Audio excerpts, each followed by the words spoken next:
नमस्कार, आप देख रहे हैं आज का मुद्दा। मैं हूं आपके साथ दीपाली। पेट्रोल डीजल पर राजनीतिक गलियारों से लेकर देश भर में इसके दाम की चर्चा हो रही है।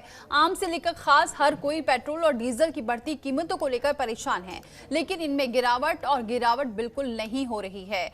और इन सबको लेकर कांग्रेस इस सरकार के खिलाफ मोर्चा खोल दिया है। आरोप लगाए जा रहे हैं कि कोरोना संकट के हालातों में भी सरकार लोगों से भारी मुनाफा कमा रही है। साथ ही पेट्रोल डीजल के बढ़े दामों को तुरंत वापस लेने की मांग हो रही है। सरकार पर आरोप ये है, आखिर क्यों लग रहे हैं और क्या है वास्तविक स्थिति, इसी पर आज करेंगे चर्चा।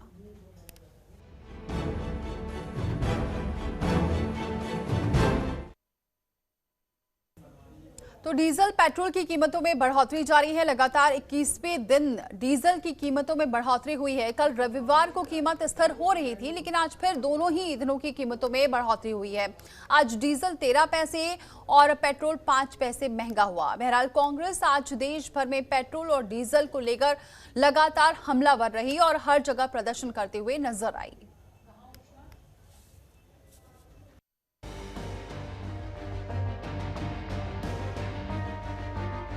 पेट्रोल डीजल की कीमत आसमान छू रही है। कीमत रुकने का नाम ही नहीं ले रही। बेशक जनता परेशान है, ऐसे में जनता की दुखती रग पर कांग्रेस ने हाथ रखा है।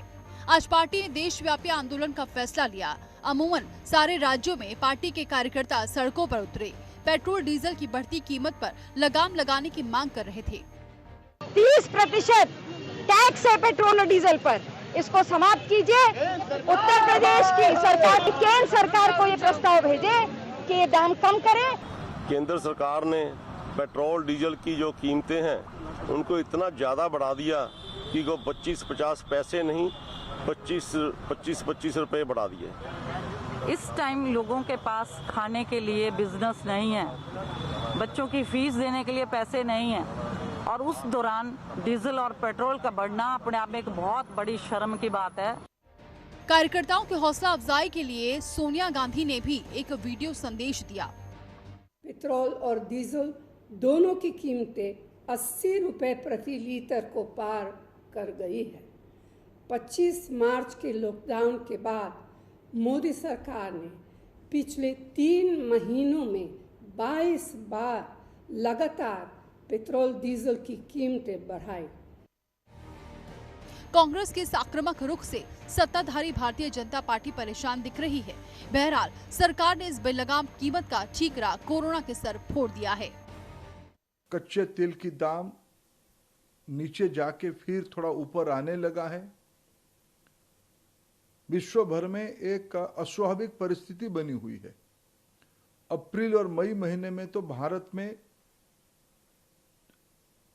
पेट्रोल डीजल की डिमांड 70-80% तक चली गई थी। सरकार ने पेट्रोल और डीजल के दाम बढ़ाए, मतलब 22 बार सरकार ने आपको सीधी चोट मारी, कमजोर लोगों को, गरीब लोगों को सीधी चोट मारी। इसलिए हमने सरकार से कहा है कि जो आपने पेट्रोल में एक्साइज ड्यूटी बढ़ाई है, इसका आप रोल बैक कीजिए। उत्तर प्रदेश में कांग्रेस की बढ़ती सक्रियता देख बहुजन समाज पार्टी भी मैदान में कूद पड़ी। बीएसपी सुप्रीमो मायावती ने विरोध जताते जताते अपने समर्थन की बात भी कह दी। पेट्रोल और डीजल के दाम बढ़े हैं, लेकिन इससे नुकसान तो आम जनता को होगा, क्योंकि जब डीजल और पेट्रोल के दाम बढ़ेंगे तो इससे सभी वस्तुएं, रोजमर्रा की जो वस्तुएं हैं वो महंगी होंगी। इसमें कोई दो मत नहीं कि पेट्रोल डीजल की बढ़ती कीमतें आम जनता पर बहुत बड़ा बोझ ला दिया है। महंगाई आसमान छू रही है और सरकार है कि कभी कोरोना तो कभी अंतर्राष्ट्रीय बाजार तो कभी मार्केट रेगुलेशन की बात कह अपना पल्ला झाड़ लेती है। ब्यूरो रिपोर्ट, जनतंत्र टीवी।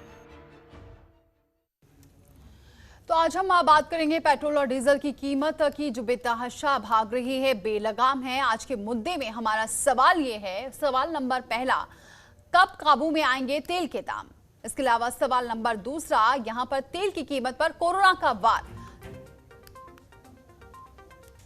सियासी रार से कम होंगे तेल के दाम? और इसके अलावा तेल की सियासत क्या कांग्रेस को दिलाएगी सत्ता? ये बड़ा सवाल। अब कब आएंगे यहां पर जनता के अच्छे दिन?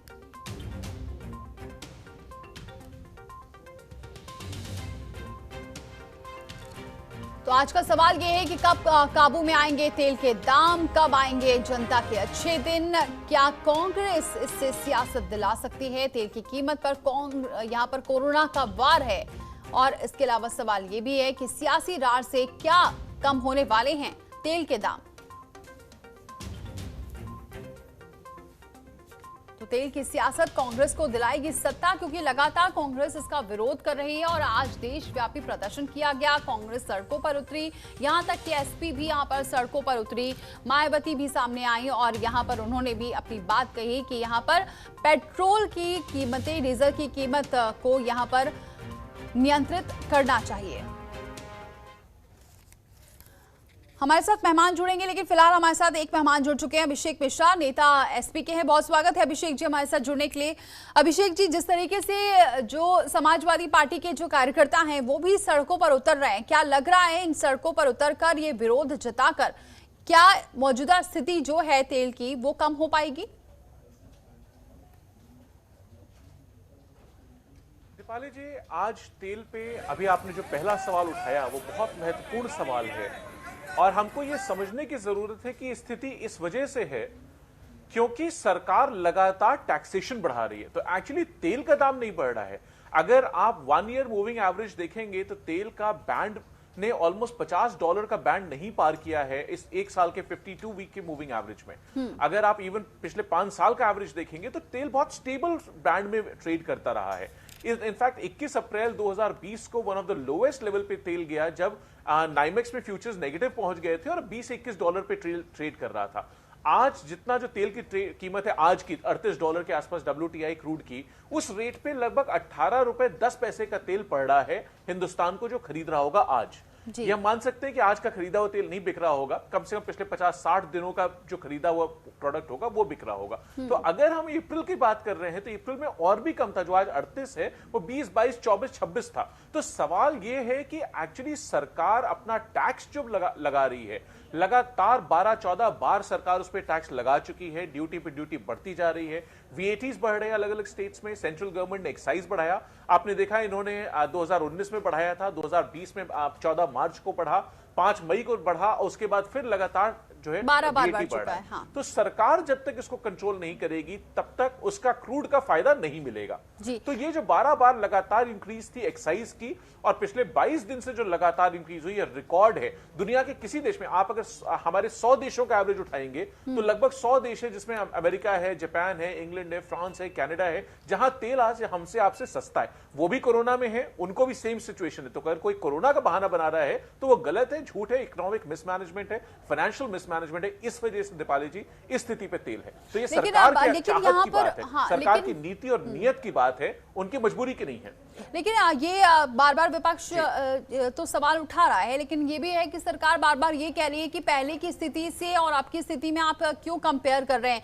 अभी स्थिति, आर्थिक जो स्थिति है वो बहुत कमजोर है और राजस्व प्राप्ति की बात होती है तो सबसे ज्यादा अगर हम बात करें तो पेट्रोल और डीजल से ही वसूला जा सकता है। और पहले जो बात किया गया था कि यहाँ पर शराब से की जो दुकानें खोली गई उससे वसूला जा सकता है, लेकिन दूसरा नंबर इसी का आ रहा है। तो सरकार ये कह रही है हमें आर्थिक स्थितियों को मजबूत करना है तो हम इसी से वसूल कर सकते हैं। दीपाली जी, ये एक तरीके से मैं इस बात से सहमत हूं कि जब सरकार टैक्स लेगी तभी वो उसके पास रेवेन्यू आता है, रिसोर्स आता है जिसको कि डेवलपमेंटल एक्टिविटीज पे, हेल्थ पे, फोर्सेस पे खर्च किया जाता है। लेकिन टैक्स का एक स्ट्रक्चर होता है। आप इनकम टैक्स की बात करें तो आज लगभग 30% का पीक रेट है, उस पर अगर आप थोड़े से 100 जोड़ दें तो 32-32.5% का है। कॉर्पोरेट टैक्स 25% का है। प्रधानमंत्री जी स्वयं क्लेम कर चुके हैं, वित्त मंत्री जी स्वयं क्लेम कर चुकी हैं कि उसका इफेक्टिव टैक्स रेट जो पड़ता है कॉर्पोरेट्स को, उनकी प्रॉफिटेबिलिटी में 15% पड़ता है। और यहां पर हम और आप 250% टैक्स मांगा जा रहा है हमसे। तो मैं ये नहीं कह रहा कि टैक्स की जरूरत नहीं है, लेकिन आप ये कहिए कि आज कोरोना की वजह से, कोरोना को हम क्या क्या इल्जाम देंगे? मैंने आपको बताया 100 देशों की बात, इंग्लैंड से अमेरिका के से खराब हालत तो नहीं आज इंडिया की, कोरोना में। इंग्लैंड से खराब हालत तो नहीं, इटली से तो नहीं, जापान से तो नहीं, स्पेन से तो नहीं। इन सब में तेल का दाम हमसे आपसे सस्ता है। रुपए की टर्म्स में बात कर रहा हूं। अगर आप 1 लीटर रुपए में कन्वर्ट करेंगे तब की बात ये कर तो रहा हूं बात सही है, आप सही कह रहे हैं। पाकिस्तान भी यहाँ पर 7 रुपए कम ले रहा है पेट्रोल, ये भी बात सही है, आपकी बात सही है। लेकिन फिर ये भी कह दिया जा रहा है यहाँ की पॉपुलेशन ऐसी है। दूसरी बात ये भी कह दिया जा रहा है कि यहाँ पर अभी इसका विरोध करने की जरूरत नहीं है, स्थितियां ऐसी हैं, ठीक ठीक स्थितियां हो जाएंगी, सारी चीज कंट्रोल में आ जाएगी। लेकिन बार बार अब क्या लग रहा है फिर स्थितियां कैसे सुधरेंगी, आप बताइए। इसमें राज्य सरकारों पर भी आरोप लग रहा है कि वो वैट नहीं कम कर रही है। नहीं, बिल्कुल, मैंने तो आपको दोनों की बात कही। सरकारें, प्रदेश की सरकार वैट कम करके कम कर सकती है, राहत दे सकती है, और भारत की सरकार वो दे सकती है। मैं आपको इतना कह सकता हूं कि आज अगर समाजवादी सरकार होती तो हम लोग जरूर माननीय मुख्यमंत्री से निवेदन करते हैं, अखिलेश जी से, कि भाई आप इस पे कम कर दीजिए। मुझे विश्वास है कि वो कम कर देती, क्योंकि उनके दिल में जो जनता का दर्द है, जो किसान के लिए मोहब्बत है, वो बाकी किसी चीज से ज्यादा है। मैं, आपने जनसंख्या की बात की, मैं उस पर उदाहरण देता हूं आपको चाइना का। चाइना में जहां सबसे पहली शुरुआत हुई 31 दिसंबर 2019 को केस रिपोर्ट हुआ पहला जो कोविड का, और उनकी हालत ये थी कि मार्च आते आते उन्होंने अपनी एक लॉकडाउन किया, कंप्लीट उसको एनफोर्स किया, एनफोर्स के बाद वो लॉकडाउन से बाहर आए। ठीक है अभिषेक जी, मैं आऊंगी आपके पास, आगे भी हम चर्चा करेंगे, क्योंकि हमारे साथ 2 मेहमान और बढ़ काम कर रही थी दीपाली जी। अभिषेक जी मैं लौटूंगी आपके पास, आगे भी हम चर्चा करेंगे। हमारे साथ 2 मेहमान और जुड़ चुके हैं। सुशील त्रिपाठी जी हमारे साथ जुड़ चुके हैं, पूर्व पेट्रोलियम सचिव रह चुके हैं यूपी के। बहुत स्वागत है सुशील जी हमारे साथ जुड़ने के लिए। और अनुज चात्रे जी हमारे साथ जुड़ चुके हैं, प्रवक्ता कांग्रेस के। बहुत स्वागत है अनुज जी आपका भी हमारे साथ जुड़ने के लिए। एक बार सुशील जी का रुख करते हैं। सुशील जी, बहुत बातें हो रही हैं, विरोध जताया जा रहा है विपक्ष के द्वारा, लेकिन 6 साल में क्रूड घटा है, एक्साइज ड्यूटी बढ़ी है, यही हवाला दिया जा रहा है कि क्यों यहाँ पर कोरोना की बात की जा रही है कि कोरोना की वजह से स्थितियां ऐसी हैं। लेकिन ये जो 12 बार एक्साइज ड्यूटी बढ़ाई गई है, इससे लोगों में सवाल उठ रहा है कि सरकार इसको कंट्रोल क्यों नहीं कर पाई। देखिए, मुख्य बात यह है कि अर्थव्यवस्था इस समय काफी खराब है, और ये वित्तीय संकट है, और राजस्व बिल्कुल बहुत ही कम हो गया है। अब वो क्यों कम हुआ है, इस पर अलग अलग राय है। कोरोना में ये हेल्थ इमरजेंसी थी, इसको ऐसा पुलिस इमरजेंसी बना दिया गया कि सारा जो इकोनॉमिक एक्टिविटी है एकदम बंद हो गई। तो अब इसको चालू करना जरूरी है, लेकिन अभी वो चालू भी नहीं हो पा रही है। तो जब तक अर्थव्यवस्था चालू नहीं होगी और राजस्व नहीं बढ़ेगा, तो सरकारों को, देखिए, सबसे आसान और अच्छा तरीका ये होता है कि पेट्रोल डीजल पर टैक्स लगा दो। इस समय भी $40 प्रति बैरल जो ब्रेंट का क्रूड है, उस पर करीब 20 रुपए लीटर क्रूड होगा, और 24-25 रुपए लीटर से ज्यादा जो है लागत पेट्रोल डीजल की नहीं है। अब उस पर 50-51 रुपए टैक्स है, और फिर डीलर कमीशन है, तो 80 रुपए के ऊपर जा रहा है। तो आप समझ लीजिए कि जो बेस प्राइस है उस पर 200% से ज्यादा तो टैक्स है। ऐसा टैक्स तो शराब पर भी नहीं होता है, और जबकि ये आवश्यक वस्तु है। तो ये सरकार की एक, आप कहिए, लाचारी है, क्योंकि मैं वित्त विभाग में बहुत सालों रहा हूँ राज्य में, तो मैं समझता हूँ कि इसमें ना तो कोई लीकेज है, ना कोई कॉस्ट ऑफ कलेक्शन है, और ये इनइलास्टिक है, डिमांड इसकी कम नहीं होगी। तो इसलिए सरकार को सबसे आसान लगता है कि जब राजस्व नहीं मिल रहा है तो इस पर और टैक्स लगाओ और इसकी करो। एक और बात है कि इस समय जो अर्थव्यवस्था इस समय इतनी नीचे उतर गई है, तो महंगाई भी नीचे है, तो इससे महंगाई तो बढ़ती है, क्योंकि डीजल जो है मुख्य स्रोत है ट्रांसपोर्ट का, और एग्रीकल्चर में भी डीजल का ही काफी उपयोग होता है। लेकिन चूंकि महंगाई भी कम है, तो सरकार ये रिस्क भी ले रही है कि चलो टैक्स लगाओ, और दाम अगर थोड़ा बढ़ता है तो कोई बात नहीं, महंगाई अभी इतनी ज्यादा नहीं है। तो ये सब बातों को देखते हुए मैं समझता हूँ ये सरकार की लाचारी है। सरकार ने अपनी अर्थव्यवस्था में सुधार करना है। आपके पास और जैसा कि सर बता रहे हैं, सरकार की लाचारी है, क्या करें, वो कहां से लाएंगे? इस वजह से ये अब रेवेन्यू जनरेट करने का यही तरीका है। क्या लग रहा है आपके इस विरोध से सरकार कम कर देगी दाम? देखिए दीपाली जी, सुशील त्रिपाठी जी एक बहुत ही वरिष्ठ अधिकारी रहे, उन्होंने जो बोला है हम ठीक है, उनसे सहमत हैं। लेकिन हम ये पूछना चाहते हैं क्या लाचारी इस पूरे विश्व में केवल भारत सरकार के साथ है, या भारत के नागरिकों के साथ है, या भारत की जनता के साथ है, या ये जो लाचारी की जो स्थिति बनी हुई है, जो कोविड-19 पैंडेमिक का जो एक महामारी पूरे विश्व में, तो वो पूरे देशों में है या केवल हमारे यहाँ? अगर सब जगह है तो बाकी जगह जब ये क्रूड ऑयल ₹0 पहुंच गया था, नेगेटिव में आ गया था, अमेरिका जैसे देश में जो इस समय विश्व में नंबर 1 है कोविड-19 केसेस के मामले में, उन्होंने फ्री में पेट्रोल अपने यहाँ से गैस बांटी है लोगों को, उठाने के पैसे तक दिए। और हमारा ही देश एकमात्र देश ऐसा है विश्व में कि जहां लगातार क्रूड ऑयल के दाम बिल्कुल शून्य पर आने के बाद भी जो है बढ़ाते रहेगी सरकार। ये सरकार ने पूरा जो है संवेदनशील जो अपनी उसकी हदें पार कर दी है। संवेदना नाम की कोई चीज नहीं है कि इस समय, इस महामारी के समय सरकार अपनी जेब भरने में लगी हुई है। जनता के प्रति इनकी संवेदना बिल्कुल खत्म हो चुकी है।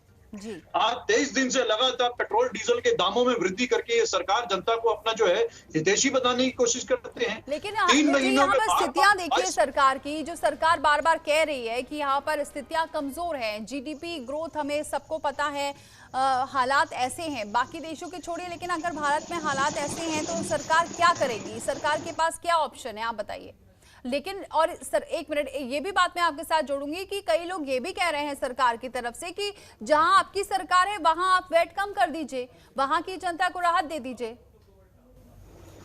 देखिए, ये भारतीय जनता पार्टी के लोग तो निश्चित तौर पे ये कहेंगे हमारी तो केवल 4 प्रदेशों में सरकार है और सरकार अभी वैट निश्चित तौर पे कम करने को तैयार है। सरकार कहती है हम वैट कम कर देते हैं, लेकिन जो केंद्र सरकार ने राज्य सरकारों का जो पैसा रखा है उसके जवाब नहीं देंगे।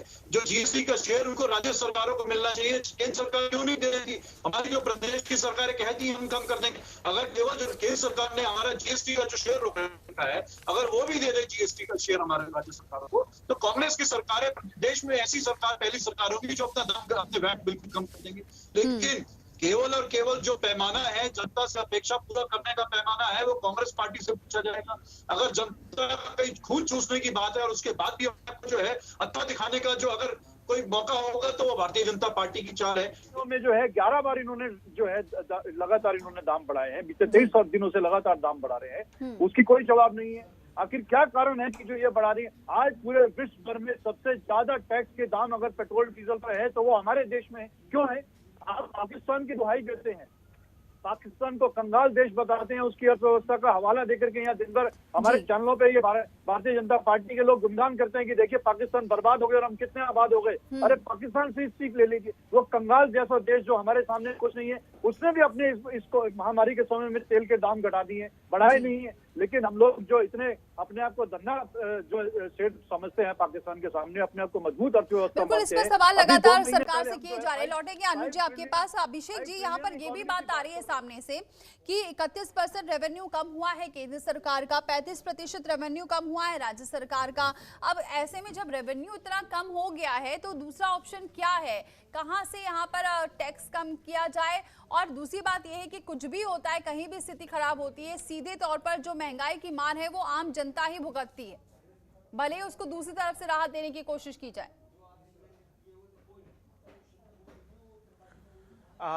दीपाली जी, सबसे पहली बात तो ये है कि जो हमारा इकोनॉमिक मिसमैनेजमेंट है, जो ग्रॉस एरर्स ऑफ जजमेंट हैं पॉलिटिकल लीडरशिप के, जो टाइमिंग का गलती है, जो कोविड की तैयारी नहीं की गई, उसको लाचारी का नाम दिया जा रहा है। तो गलती को मजबूरी मत कहिए। मेरी सबसे पहली चीज तो ऑब्जर्वेशन जो मैं चाहूंगा, असेसमेंट है, वो ये है कि, और ऐसा नहीं सिर्फ हम ही लड़ रहे हैं इससे। मैं आपको चाइना का उदाहरण दे रहा था। चाइना ने 3 महीने के अंदर अंदर अपनी इकोनॉमी रीजनरेट करके 98% के लेवल पे काम कर रहा था। अप्रैल की बात कर रहा हूं, और अप्रैल के महीने में उनका एक्सपोर्ट सरप्लस था। एक्सपोर्ट पिछले साल के एक्सपोर्ट के मुकाबले 4% की ग्रोथ थी चाइना के एक्सपोर्ट में 3 महीने, 90 डेज आफ्टर कोविड। तो एक तरीका होता है काम करने का, एक सिस्टम होता है। सरकार सिर्फ बड़ी बड़ी बातें, सिर्फ बड़े बड़े जुमले फेंक करके अगर ये उम्मीद करती है, आप कितना टैक्स लोगे? दुनिया में सबसे ज्यादा टैक्स इस समय में और आप दे रहे हैं तेल पे 250%, आप और बढ़ा दो 300, 400, 500, 700, इसकी कोई सीमा तो होगी।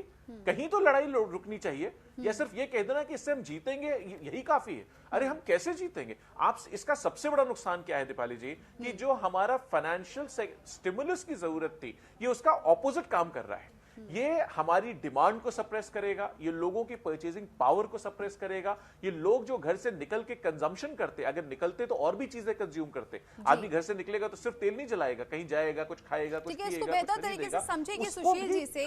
बिल्कुल हिंडर कर रहे हैं जो आप कह रहे हैं टैक्स को लेकर, और दूसरे देशों में क्यों यहाँ पर कीमतें नहीं वसूली जा रही है जनता से, और यहाँ पर क्या फर्क है, इसको हम समझेंगे सुशील जी से। लेकिन सबसे पहले अब एक और हमारे साथ जुड़ चुके हैं असफर जी शमसी जी, प्रवक्ता बीजेपी के हैं। बहुत स्वागत है असफर जी हमारे साथ जुड़ने के लिए। शमसी सर, ये बताइए कि यहाँ पर कांग्रेस विरोध कर रही है, एसपी भी विरोध कर रही है, यानी विपक्ष पूरा हमलावर है आप पर। लेकिन हमलावर इसलिए है कि सिर्फ जनता से ही सारे टैक्स की वसूली क्यों? 12 बार एक्साइज ड्यूटी बढ़ाई गई और जनता सारी चीजें सिर्फ जनता से ही वसूलेंगे, कैसे दिखाएंगे फिर अच्छे दिन? ऐसा है, सबसे पहले तो जो विपक्ष है इनके पास कोई मुद्दे नहीं है, ये हताश है। विपक्ष छोड़िए, आप बताइए कि जनता को कैसे राहत पहुंचाएंगे? विपक्ष को छोड़ दीजिए। नहीं मैं बता रहा हूँ। पहले आपने विपक्ष की बात की तो पहले तसल्ली से सुन तो लीजिए जी। तो मैं ये कह रहा हूँ कि ये जो विपक्ष मुद्दे उठा रहे हैं, इनको एक फोबिया है भारतीय जनता पार्टी का, तो इनका फोबिया कभी खत्म नहीं होता है। आज की जो स्थितियां हैं, आज की स्थितियों में कोविड-19 ये समझ लीजिए कि प्रथम और द्वितीय विश्व युद्ध की तरह ये कोविड-19 पूरी दुनिया में आया है। और पूरी दुनिया में बड़े बड़े मुल्क, अमेरिका हो, इंग्लैंड हो, इटली हो, जिनकी की बहुत अच्छी हेल्थ सिस्टम था, आज सारे के सारे कंट्रीज में क्या स्थिति है। और भारत के हमारे यशस्वी प्रधानमंत्री ने लॉकडाउन जो है ससमय किया, और इसकी तारीफ तो सवाल है कि डब्ल्यूएचओ के डेविड नोबरो ने की कि भारत के प्रधानमंत्री का जो विजन था कि 100 समय हुआ, नतीजा क्या है? ठीक है आपने कहा वो ठीक है, लॉकडाउन छोड़िए। यहाँ पर शमसी जी ये बताइए, सीधा सीधा सवाल ये है कि आप जनता को कैसे राहत देंगे? यहाँ पर डीजल की कीमत आप समझ रहे हैं, 2014 में डीजल में एक्साइज ड्यूटी 3 रुपए 56 पैसे थी, वो 2020 में 31 रुपए 83 पैसे। इसका जवाब दीजिए, जनता कैसे राहत महसूस करेगी? कोरोना की मार जनता झेले, यहाँ पर डीजल और पेट्रोल की कीमत भी जनता झेले। तो आप ठीक है, आपने सरकार ने आपकी अच्छा काम किया है, लेकिन पेट्रोल डीजल से कैसे राहत मिलेगी? आप इसका जवाब दीजिए। पहले तो या तो आप बोल लीजिए या हमको बोलने दीजिए। आप बीच में रोकेंगी तो मैं कैसे अपनी बात पूरा करूंगा? उन्होंने जो बात कही, सवाल ये है कि जब नेचुरल कैलामिटी होती है, जब आपदा आता है, जब इस प्रकार का पूरे विश्व में महामारी होती है, तो कोई चीज नेचुरल नहीं होता है। आजादी के बाद से ये पहला मौका है, या कहिए कि द्वितीय और प्रथम विश्व युद्ध के बाद ये पहला मौका है कि सारा का सारा चीज स्टॉप हो गया, इंडस्ट्री बंद हो गई, सामाजिक, आर्थिक, शैक्षणिक, धार्मिक, औद्योगिक, सारा एकदम फ्रीज हो गया।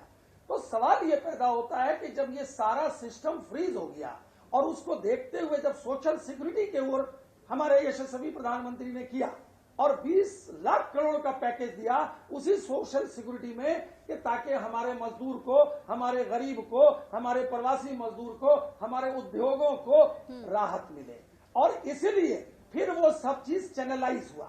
सवाल ये है कि आपने देखा कि कुछ इंडस्ट्रियल लॉ में भी परिवर्तन हुए। क्यों हुए? नॉर्मल हालात में तो नहीं होते हैं, लेकिन इंडस्ट्री को स्पीड अप करने के लिए, छोटे छोटे उद्योगों को, बड़े बड़े उद्योगों को और बढ़ावा देने के लिए, जहां 8 घंटे काम थे 12 घंटे, मजदूरों को 12 घंटे का पैसा मिला। शमसी जी माफ कीजिएगा, आपको शायद बुरा लगेगा, मैं आपको रोक रही हूँ। शमसी जी माफ कीजिए, मैं आपको रोक रही हूँ, लेकिन मेरा सीधा जवाब आप नहीं दे रहे हैं, क्योंकि आप पूरा जो किया है सरकार ने वो तो सबके सामने है। नहीं, ये नॉर्मल हालात नहीं है। और जब इस तरह की आपदा आती, कोई भी चीज होगा, सर्जिकल स्ट्राइक होगा, तो विपक्ष बोलेंगे अरे ये गलत हुआ, फला चीज हुआ तो ये गलत हुआ। अरे भाई गरिबा में झांक के देखो, आपने 60 साल हुकूमत की इस देश में, इस देश को कहां लाके दे दिया आपने? बिलो पॉवर्टी लाइन कितने लोग हैं? किस हालत में? शिक्षा की क्या? चलिए इसका जवाब देगा विपक्ष, हमारे साथ बैठे हुए हैं, आप इसका जवाब आपसे, सवाल ये है, इसका जवाब विपक्ष देंगे, लेकिन आप बने रहिए हमारे साथ, बने रहिए, आगे भी हम इस पर चर्चा करेंगे। सभी मेहमान मेरे साथ बने हुए, छोटा सा ब्रेक, फौरन लौटते हैं।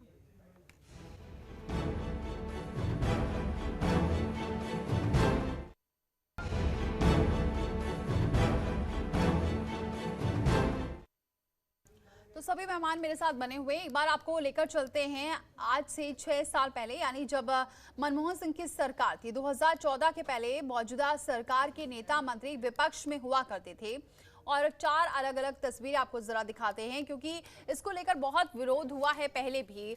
पेट्रोल और डीजल के दामों को लेकर 2010 से लेकर 2013 के बीच बीजेपी तेल के दाम बढ़ने पर प्रदर्शन किया करती थी। हालांकि तब तेल के दाम अंतर्राष्ट्रीय स्तर पर लगातार बढ़ रहे थे, लेकिन आप मौजूदा सरकार के मंत्रियों और बीजेपी नेताओं का प्रदर्शन करते देख सकते हैं। इसमें पहली तस्वीर है कर्नाटक की, जहां बीजेपी ने दमदार प्रदर्शन किया था और जनता को हो रही कठिनाइयों और गरीबों के ऊपर पड़ी महंगाई की मार को बर्दाश्त ना करने की बात कही थी। लेकिन अब क्या हुआ?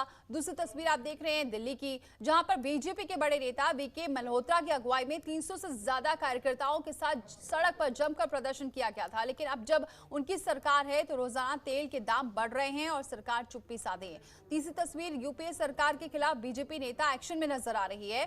दिल्ली की पूर्व मुख्यमंत्री रह चुकी शीला दीक्षित के घर पर सामने बीजेपी के कार्यकर्ता और नेता प्रदर्शन करते नजर आए थे।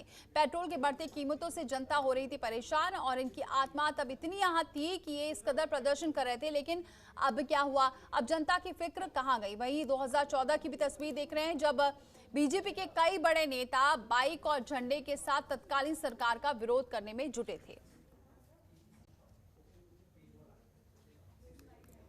अब सवाल यही है कि ये प्रदर्शन 2014 के पहले का है और ये वही नेता हैं जिनकी अब सरकार है और ये नेता मंत्री पद पर हैं। वोट काट के कुछ ही घंटों में उन्होंने देश में जिस प्रकार से पेट्रोल के दाम बढ़ा दिए, ये दिल्ली सरकार की शासन चलाने की नाकामयाबी का जीता जागता सबूत है। देश की जनता के अंदर भारी आक्रोश है और इसके कारण और भी चीजों पर बहुत बड़ा बोझ होने वाला है, सरकार पर भी बहुत बड़ा बोझ होने वाला है। मैं आशा करूंगा कि प्रधानमंत्री जी देश की स्थिति को गंभीरता से लें और पेट्रोल के दाम बढ़ाए हैं उसको वापस करें। आज देश की जनता ये पूछ रही है कि प्रधानमंत्री ने देश की संसद में आश्वासन दिया था कि 100 दिन में महंगाई को कम करेंगे। फिर बार बार करीबन 17 से 18 बार प्रधानमंत्री के कार्यालय ने और कांग्रेस की सरकार ने पेट्रोल और डीजल के दाम क्यों बढ़ाए हैं? दर्ज कराया है, आगे भी कराएंगे। भी हाल में पेट्रोल की कीमत जिस तरीके से कल बढ़ाई गई है, 3 रुपया 3.25 रुपया प्रति लीटर की दर से पेट्रोल की कीमत, मैं समझता हूँ कि 1 वर्ष के अंदर ये 9 बार 11 बार हो गए। 1 वर्ष के अंदर 11 बार पेट्रोल और डीजल की कीमतें जो है बढ़ी हैं। माने स्वाभाविक है, पेट्रोल और डीजल की कीमत जब बढ़ती है तो जो दैनंदिन उपभोग की जो वस्तुएं हैं, यानी एसेंशियल कमोडिटीज जिसे बोलते हैं, उनकी भी कीमतें स्वाभाविक रूप से बढ़ती हैं और उसका खामियाजा सर्वाधिक यदि किसी को भुगतना पड़ता है तो जो मध्यम वर्गीय परिवार के लोग हैं उन्हें भुगतना पड़ता है। जो गरीब हैं, जो किसी तरीके से 10 रुपया 20 रुपया प्रतिदिन की कमाई करते हैं, माने उनका तो जीना दूभर ही नहीं होता है, बल्कि सचमुच उनके लिए तो आज हमारे देश में 10 लाख से ज्यादा किसानों ने आत्महत्या की है और 50% आबादी ऐसी है कि जिनका रोज का इनकम 20 रुपए प्रतिदिन से कम है। ऐसी स्थिति में 9वीं बार फिर से पेट्रोल डीजल के भाव बढ़े हैं। सरकार का जब पेट्रोल डीजल के भाव बढ़ते हैं तो उतना टैक्स भी बढ़ता है और टैक्स में राहत देकर गरीबों को राहत दी जा सकती थी, पर सरकार का ये निर्णय जो है ये गरीबों के ऊपर एक प्रकार से अन्याय करने वाला है। और मैं ये मानता हूँ कि लगातार बढ़ती हुई महंगाई, इन्फ्लेशन, ये आज इस कांग्रेस सरकार की, यूपीए सरकार की देन है। तो ये विरोध प्रदर्शन किया जा रहा था जब यूपीए सरकार थी, लेकिन अब की कंडीशन और तब की कंडीशन में बहुत अंतर बताया जा रहा है, क्योंकि बार बार कोरोना का हवाला दिया जा रहा है कि ऐसी महामारी थी कि जिसको संभालना सरकार के लिए मुश्किल था, लेकिन फिर भी सरकार ने किया। ये सरकार बार बार कह रही है। चलिए रुक करते हैं सुशील जी का। सुशील जी, ये बहुत सवाल उठ रहा है कि बाकी देशों में तो टैक्सेस नहीं बढ़े हैं, बाकी देशों में तो यहाँ पर इतनी कीमतें नहीं बढ़ी हैं और लोगों से वसूला नहीं जा रहा है, तो भारत में क्यों अंतर है दूसरे देशों में और भारत में इतना? ये मैं जो समझता हूँ वो उसका कारण ये है कि दूसरे देशों में और भारत में ये अंतर है कि कोरोना कब तक रहेगा कब जाएगा ये तो कोई नहीं कह सकता है, लेकिन बाकी देशों में कोरोना का ऐसा भूत नहीं बनाया गया है जैसा हमारे देश में बनाया गया है। कोरोना का भूत और कोरोना का डर ऐसा फैलाया गया है कि अर्थव्यवस्था जो है वो ध्वस्त हो गई है, और ये हेल्थ इमरजेंसी है, ये पुलिस इमरजेंसी नहीं है। अब जैसे तमिलनाडु में एक दुकानदार ने अपनी दुकान जो है रात को थोड़ी देर तक खोली, तो पिता पुत्र दोनों को पुलिस पकड़ के ले गई और उनको मारा तो मर गए। अरे भाई, यहाँ भी अभी भी देखिए, अब ये कर्फ्यू लगा दिया है 8 बजे रात से 6 बजे सवेरे तक। क्या कोरोना उस वक्त ज्यादा डेंजरस हो जाता है? तो इस तरह इसको पुलिस इमरजेंसी जो बनाया गया है उसको वापस करना पड़ेगा। हेल्थ इमरजेंसी रखिए, अपने हेल्थ इंफ्रास्ट्रक्चर ठीक करिए और अपनी इकोनॉमी को पटरी पर वापस लाइए। इसका कोई ऑप्शन नहीं है। लेकिन अब सभी राज्य भी एक के बाद एक जो है और ज्यादा लॉकडाउन, 100% लॉकडाउन किए जा रहे हैं। कोई घर से बाहर न निकले, कोई चीज न चले, तो कैसे होगा? और इसमें हेल्थ इमरजेंसी रखिए, इसको हेल्थ इंफ्रास्ट्रक्चर ठीक करिए और लोगों के बारे में लोगों को जागरूक रखिए। उसमें देखिए, सबसे ज्यादा तो लोग अपने आप जागरूक जो रहेंगे वही इम्यूनिटी बढ़ा करके, इसकी कोई दवा तो अभी तक आई नहीं है। तो यानी कि आर्थिक स्थिति मजबूत रखनी है तो हमें हेल्थ इंफ्रास्ट्रक्चर पर ध्यान देना होगा, हेल्थ इमरजेंसी करनी होगी, ना कि यहाँ पर आर्थिक रूप से। अनुज चात्रे जी, क्या लग रहा है कि विपक्ष अपनी बातों को कहने में उतना मजबूत नहीं रहा है? क्योंकि आप शुरू से कह रहे थे कि यहाँ पर कोरोना को लेकर ध्यान देना चाहिए, आर्थिक व्यवस्था को ध्यान देना चाहिए। अब आप विरोध भी कर रहे हैं और ये भी आरोप लग रहे हैं कि आप कोरोना का जो नियम है उसको भी फॉलो नहीं कर रहे हैं। क्या लग रहा है कि अपनी बात मजबूती से नहीं रख पा रहे हैं? देखिए, मुझे लगता है कि निश्चित तौर पे अगर कोई भी इस समय विपक्ष का धर्म अगर देश में निभा रहा है तो कांग्रेस पार्टी निभा रही है। एक कांग्रेस पार्टी एकमात्र देश में ऐसी पार्टी है। बताइए किसने मुद्दा उठाया? कौन इस समय विरोध प्रदर्शन कर रहा है? हम ही हैं एक पार्टी जो पूरे देश में विरोध कर रहे हैं, और जिसकी वजह से सरकार आज जो है कहीं ना कहीं अभी भी गूंगी भरी बनी पड़ी है। लेकिन सरकार में खलबली मच गई है, क्योंकि जनता के सामने इनको एक्सपोज करने का काम कांग्रेस पार्टी ने कर दिया है कि किस प्रकार से जब कच्चे तेल के दाम $110 प्रति बैरल थे डॉक्टर मनमोहन सिंह की सरकार, कांग्रेस की सरकार के समय में, उस समय भी 44 रुपए में पेट्रोल बेचा जा रहा था देश में, और आज जब 40 रुपए पहुंच गया, लेकिन अभी कुछ ही दिन पहले जीरो था, तब भी सरकार ने तेल के दाम नहीं घटाए। उसका फायदा जो जनता को देना चाहिए था, कम से कम इस महामारी के समय में जो है जनता को फायदा पहुंचाना चाहिए था, लेकिन आज भी सरकार अपनी जेब भरने में लगी हुई है, अपनी कमाई करने में लगी हुई है। हम ये पूछना चाहते हैं, आखिर ये पैसा जा किसकी जेब में रहा है?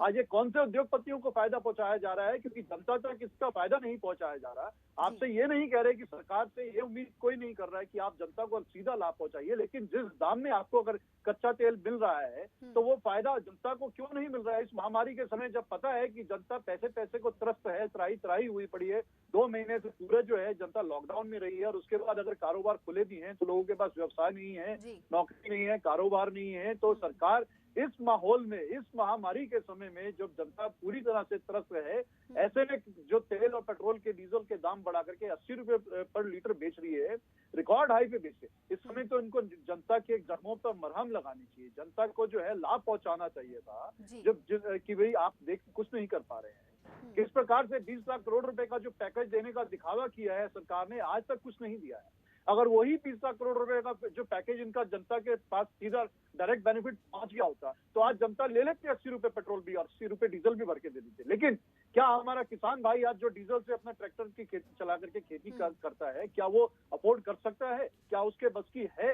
क्या वो उस आदमी से पूछे, गरीब आदमी से, जिसके पास, जिसकी नौकरी चली गई, जिसकी दुकान बंद हो गई, जिसके पास काम नहीं है, आज वो इस माहौल में क्या 80 रुपए में डीजल भरवा करके? बिल्कुल ठीक है, इसका जवाब लेंगे हम शमसी जी से, लेकिन अब अभिषेक जी का रुख करती हूँ। अभिषेक जी, यहाँ पर एसपी कार्यकर्ताओं ने तो लाठी तक खा ली, 2-3 दिन पहले की बात है, विरोध भी करते नजर आए, लेकिन उतने जिस तरीके से कांग्रेस शुरू से मुखर रही है अपनी बातों को लेकर, आप तो साथ देते भी नजर नहीं आ रहे, कई जगह अलग अलग भी नजर आते हैं।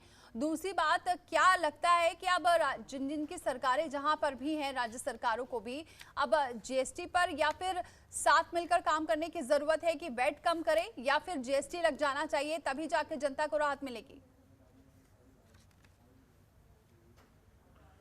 देखिए, समाजवादी पार्टी ने उत्तर प्रदेश में हर जिले में, हर गांव में, हर तहसील पे, हर जगह जहां जहां हो सकता है विधानसभा के सामने राज्यपाल जी के यहाँ, सब जगह हमने अपनी अपनी बात दर्ज कराने की कोशिश की। जिसको इन्होंने विरोध प्रदर्शन कहा, हमने बहुत शांतिपूर्ण तरीके से मास्क पहन के, सोशल डिस्टेंसिंग करके हमने काम करने की अपनी बात रखने की कोशिश की। जिसमें पुलिस ने अगर डंडा चलाया तो ये पुलिस राज जिस तरीके चल रहा है, जिस प्रदेश में माननीय मुख्यमंत्री कहेंगे कि ठोक दो इनको, उस जगह उस प्रदेश में आप यही एक्सपेक्ट कर सकते हैं। ये तो पॉलिटिकल बात हो गई। हम तो जो इकोनॉमिक एनालिसिस की बात कर रहे हैं, मैंने अभी आपने गुजरात के पूर्व मुख्यमंत्री जो आज प्रधानमंत्री, उनका वीडियो चलाया, मुझे एक शेर याद आ गया जो किसी शायर ने लिखा था कि वफा करेंगे निभाएंगे बात मानेंगे, वफा करेंगे निभाएंगे बात मानेंगे, तुम्हें भी याद है कुछ ये कलाम किसका था। तो ये लोग इतना डबल स्टैंडर्ड्स है, इतनी हिपोक्रेसी है, कहना कुछ करना कुछ। आज जो टैक्सेशन है, देखिए मैं टैक्स के खिलाफ नहीं हूं, कोई नहीं हो सकता, अल्टीमेटली सरकार को सड़कें बनानी है, व्यवस्था करनी है, लेकिन टैक्सेशन का एक लेवल होता है। अभी इन्होंने बीजेपी के प्रवक्ता ने बात उठाई अमेरिका की। अमेरिका में आज 48 रुपए 75 पैसे लीटर तेल है। आप पाकिस्तान की बात करते हैं, पाकिस्तान में 54 रुपए का तेल है, श्रीलंका में हमसे सस्ता है, अफगानिस्तान में हमसे सस्ता तेल बिक रहा है। तो बात सिर्फ ये नहीं है कि आज कोरोना, हम सब जानते हैं, ये कौन नहीं जानता कि कोरोना काल है, हम सब जानते हैं कोरोना काल है, बट पॉइंट इज जो इकोनॉमी को रेजुवेनेट करने के लिए, इकोनॉमी के जो फिजिकल स्टिमुलस की जरूरत थी, जो डिमांड स्टिमुलेशन की जरूरत थी, ये सारे देश अपने यहाँ तेल का दाम कम करने के बाद भी सपोर्ट कर रहे हैं। जर्मनी ने लोगों को उनके रेंट्स दिए हैं 2-2 साल के, कि आप अगर दुकान चला रहे हैं तो मैं रेंट दे रहा हूं, आप अगर आपके मकान में दिक्कत है रहने की तो रेंट दे रहा हूं, आप अपना ये किराया लीजिए और ये किराया दे दीजिए अपने मकान मालिक को, आपसे रेंट नहीं देना होगा आपको। इसमें बहुत सारे देश है, अब उस पर ये दूसरी बात कर सकते हैं। तो हम कोरोना काल छोड़ देते हैं, चलिए मैं पूरी तरीके से कोरोना काल दीपाली जी छोड़ने को तैयार हूं। मैं बात करता हूं 31 मार्च 2020 तक की, तब तो कोरोना काल 5 दिन का था। बीजेपी की सरकार में आप मुझे बता दें rate of development economic growth कितना था जो 31 मार्च 2020 को खत्म हुआ है? 4% का रेट ऑफ इकोनॉमिक ग्रोथ है, जो कि आज तक का सबसे लोएस्ट है। मैं कहता हूं अगर 2 से 2.5% हम बुक्स में दिखा रहे हैं, जो इन्फ्लेशन है, जो कि बहुत बेसिक छोटी सी बास्केट है। आप राजनीतिक चीजों से हट के बात कर रहे हैं, तो कहां कमी लग रही है, क्या विकल्प होना चाहिए? पॉलिसी की है दीपाली जी, मैं इकोनॉमिक पॉलिसी की कमी है, रिफॉर्म एजेंडा की कमी है, और बात करने की नहीं, इंप्लीमेंटेशन की कमी है।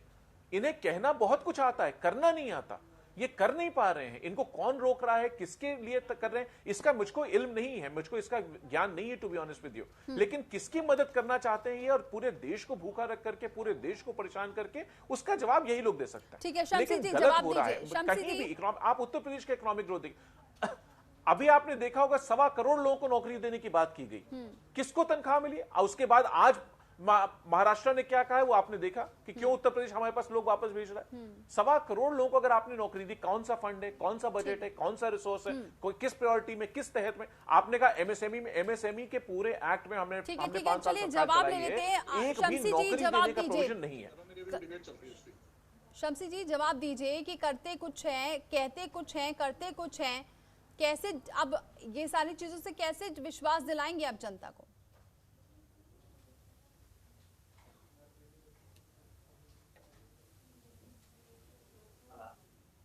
और एबनॉर्मल नहीं, मुझे बोलने दीजिए।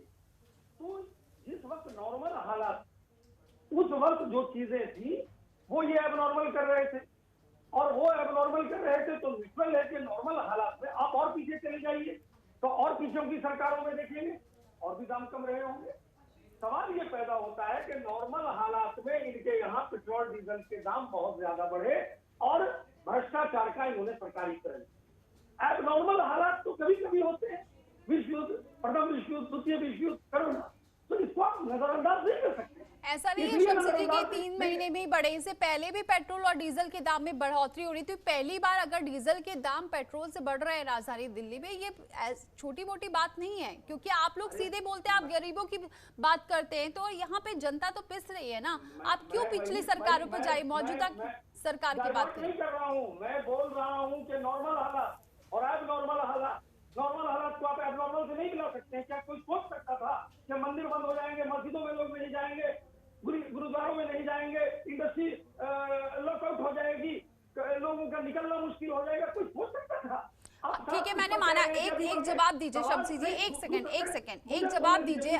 एक तरफ तो हम कहते हैं कि हम दूसरे देशों से हमारे हालात बहुत बेहतर है, आप तो मुझे बोलने ही नहीं दे रही हैं। मैं मेरी बात तो कंप्लीट ही नहीं, या तो फिर उन्हीं लोगों से बोलवाइए। जब मैं बात बोल रहा हूँ, इन्होंने कहा सरकार ने क्या किया, आत्मनिर्भर भारत में क्या हुआ, गरीब कल्याण में क्या हुआ, लोगों को 1,000 रुपया जो किसानों के खाते में गए क्या हुआ, महिलाओं के खाते में गए क्या हुआ, अनऑर्गेनाइज सेक्टर को क्या हुआ, one nation one ration card क्या हुआ। सवाल ये बोलना बहुत आसान है। आप 3 महीना तक आपने फ्री कर दिया राशन कार्ड, आपने ईपीएफ में कर दिया। सवाल ये पैदा होता है कि इसको केवल राजनीतिक दृष्टिकोण से देखना नहीं है। हमारा देश कोई पाकिस्तान नहीं है। हमारे देश में 135 करोड़ लोग रहते हैं और उस 135 करोड़ लोगों में जब दुनिया के अंदर एबनॉर्मल स्थिति आ गई, उस एबनॉर्मल स्थिति में ये चीजें अगर कुछ हुई है तो वो ठीक होगी। इसमें कोई ऐसी बात नहीं है कि जो आज हो गया वो आगे भी रहेगा। सरकार पूरे ईमानदारी के साथ काम कर रही है और मुझे लगता है कि जो चीजें थोड़ा पटरी से इधर उधर हुई हैं, वो सारी चीज पटरी पर लाने के लिए सरकार काम कर रही है। लेकिन इसको ये कहना कि सवाल है कि आज ऐसा हो गया, आप नॉर्मल स्थिति को बोल रहे हैं कि ऐसा हो गया, उस वक्त क्यों बोल रहे थे, बिल्कुल सही बात है। नॉर्मल स्थिति में आपका ग्रोथ बढ़ना चाहिए था, नॉर्मल स्थिति में नहीं बढ़ा। अगर मान लीजिए बढ़ हो जाए तो आप कहिएगा कि क्यों बढ़ रहा है, क्यों भूखमरी हो रही है, क्यों लोग नहीं निकल रहे हैं, क्यों हेल्थ का सेंसस नहीं है। अरे भाई, आज तक जब पहले कोरोना के लिए कोई दवाई नहीं थी, उसके बाद अरे सर, आप बार बार कोरोना कोरोना कोरोना कर रहे हैं। आप जरा ये भी सुन लीजिए। एक मिनट अब आपने बोल लिया, आप जरा मुझे भी बोल, मेरा भी सवाल ले लीजिए। चलिए ठीक है, आप हर चीज को उठा के कोरोना से जोड़ रहे हैं। जीएसटी नोटबंदी के बाद भी अभी लोग हालात सुधर नहीं पाए हैं और अभी भी लोग, अभी मैं इस 3 महीने की बात नहीं कर रही, उससे पहले भी जो लोग थे, जो एमएसएमई की आपने जिक्र किया ना, ये एमएसएमई पहले भी यहाँ पर परेशान थे, अभी भी परेशान हैं। जो लोगों के किराए की बात करें, अभी भी उनको किराया चुकाना पड़ रहा है। रोजगार की आप बात करें, कोई रोजगार नहीं है किसी के पास। आप जाइए तो जरा जमीन पर, सिर्फ बातें कहने से नहीं होता। आम आदमी की आप बात कर रहे हो। 1 मिनट, क्योंकि आप बार बार योजनाओं को गिना रहे हैं। मैं आपसे पेट्रोल डीजल की बात कर रही हूँ, आप योजनाओं पे पहुंच जा रहे हैं। न्यूनतम मजदूरी पहले थी, उस न्यूनतम मजदूरी में बढ़ोतरी हुई अनऑर्गेनाइज सेक्टर के क्षेत्र में। अनुज जी, ठीक है, 1 मिनट। अनुज जी, आप जरा पूछिए, इनको बताइए, क्योंकि अब आप लोग विरोध कर रहे हैं, बार बार यही बात आ रही है। तो पिछले सरकार की बात आ जाती है या फिर ये 3 महीने, सिर्फ 3 ही महीने क्या जिम्मेदार हैं पेट्रोल के लिए?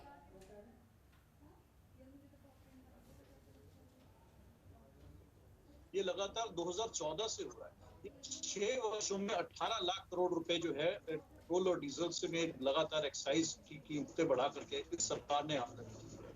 अरे हम तो कहते हैं साहब, आपने आमदनी कर ली तब भी लोगों को आपने फायदा नहीं पहुंचाया। देखिए सरकार क्या होता है, डॉक्टर मनमोहन सिंह जी से सीखिए आप, जिनके सरकार में $150 प्रति बैरल पहुंच गया था कच्चा तेल का, लेकिन जनता को उसकी आह तक नहीं आने दी थी। जनता को, जिसको इन्होंने आज अपने बाइक चलाई है, ये उस जमाने की बाइक थी जब क्रूड ऑयल के रेट $150 पहुंच गए थे। और जब हमने 2014 में सरकार छोड़ेगी तो $110 क्रूड ऑयल पहुंच गया था, जो इनकी सरकार आने के बाद $25 हो गया था। लेकिन कच्चे तेल की कीमत गिरने के बावजूद पेट्रोल और डीजल की कीमतों में इन्होंने इजाफा किया। डॉक्टर मनमोहन सिंह की कांग्रेस की सरकार ने पेट्रोल और डीजल की कीमत बढ़ने नहीं दी। शासन ये होता है, जनता का ध्यान ऐसे रखा जाता है, बातों से और जुमलेबाजियों से बात नहीं होती है। जनता देखती है कि, जनता सब समझती है कि आखिर क्या कारण था कि $110 पे जब कच्चा तेल हमारे देश को आ रहा था तो 44 रुपए पेट्रोल और 34 रुपए में डीलर कैसे दे रही थी वही सरकार। आज वही सरकार है जिसने जो है 680% जो है इसमें एक्साइज की ड्यूटी की इंक्रीमेंट कर दी है। कौन जवाब देगा, क्यों बढ़ा रहे हो, आखिर क्या कारण हो गया? क्या इस समय आपसे तो आप रिलीफ की मांग नहीं कर रही, जनता कोई उम्मीद नहीं करती है, लेकिन अब तो आपने बिल्कुल सारी हदें पार कर दी है कि जब तेल के दाम अंतरराष्ट्रीय बाजार में गिर रहे हैं और आप सस्ते तेल पे दाम पे खरीद रहे हैं, सस्ते दाम पर, तो उसका फायदा भी जनता को नहीं। टाइम बहुत कम है, इसलिए हम सुशील जी करते हैं। सुशील जी, आपने पहले भी हमारी बातचीत हुई थी, तब आपने ये बात कही थी, जब ये शुरुआत में ये बात जब सामने आई थी कि अंतरराष्ट्रीय स्तर पर जो क्रूड ऑयल की कीमतें हैं वो अब कम हो रही हैं, लेकिन आपने पहले ये कहा था कि अब इसका खामियाजा, इसका मतलब ये बिल्कुल ना समझा जाए कि इससे आम आदमी को राहत मिलने वाली है। अभी भी कम हो रही है क्या? ये जो आगे चलकर अगर महंगाई बढ़ती है और क्रूड ऑयल की जो कीमतें हैं उसमें बढ़ोतरी होती है, तो क्या लगता है कि अब ये 100 के पार हो जाएंगी कीमतें?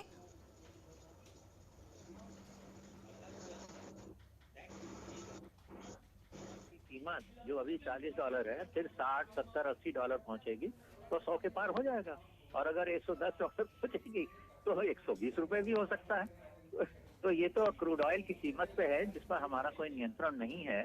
हमारा नियंत्रण यानी अपने केंद्र और राज्य सरकारों का नियंत्रण तो टैक्स पे है।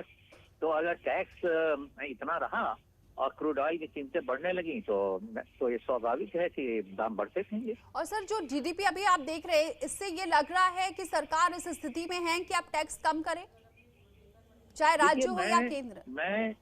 मैं ये समझता हूँ कि सरकार को, देखिए बाकी सब देशों की सरकारों ने धीरे धीरे करके अपनी इकोनॉमी के सुधार के लिए कदम उठाने शुरू किए हैं। हमारी सरकार जो है वो उसने भी रिलीफ दिया है और काफी एक फिस्कल पैकेज दिया है। उस फिस्कल पैकेज में सब्सिडी कम है और लोन एलिमेंट ज्यादा है, क्योंकि हमारी सरकार की आर्थिक स्थिति ठीक नहीं है और देश की आर्थिक स्थिति ठीक नहीं है।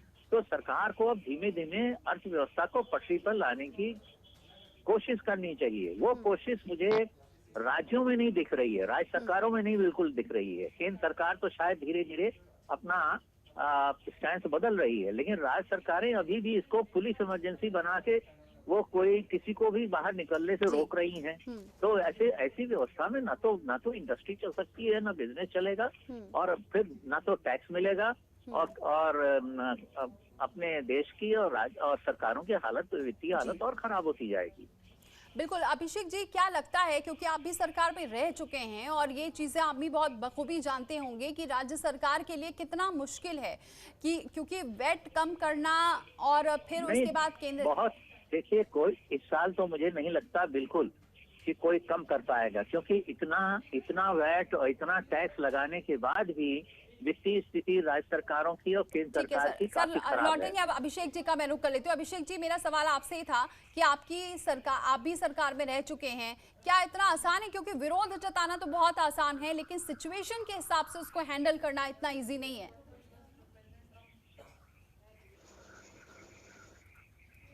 अभी सरकार के प्रवक्ता बड़े जोर शोर से वर्ल्ड वॉर 2 की बात कर रहे थे। बाई चांस मेरे वर्ल्ड वॉर 2 मेरा स्टडी एरिया रहा है। मैं पूछना चाहूँ, क्या उनको अंदाज है कि पेट्रोल कितने का था उस समय या कितना उस पर टैक्स लगाया गया? पूरे वर्ल्ड वॉर 2 के दौरान अमेरिका में 1944 से 1949 के बीच में 5 साल के दौरान में 0.5 सेंट से लेकर के 2 सेंट तक की मैक्सिमम बढ़ोतरी हुई थी, उसके अलावा बढ़ोतरी नहीं हुई थी। यानी मैक्सिमम मैं कह सकता हूं, अगर प्राइस अब गया था 5 साल में अमेरिका में वर्ल्ड वॉर 2 के दौरान, तो टोटल मैक्सिमम गया था तो 50% गया था। और बीजेपी की सरकार डीजल पे 800 से ज्यादा % तेल का दाम बढ़ा चुकी है, टैक्स बढ़ा चुकी है पिछले 6 सालों के अंदर।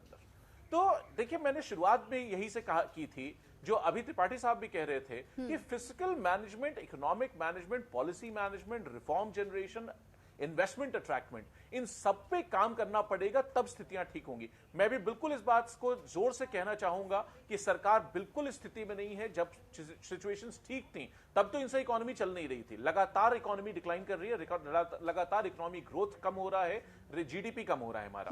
तो आज की तारीख में मुझे लगता है फिस्कल डेफिसिट कम से कम 5 से 7% पहुंचेगा।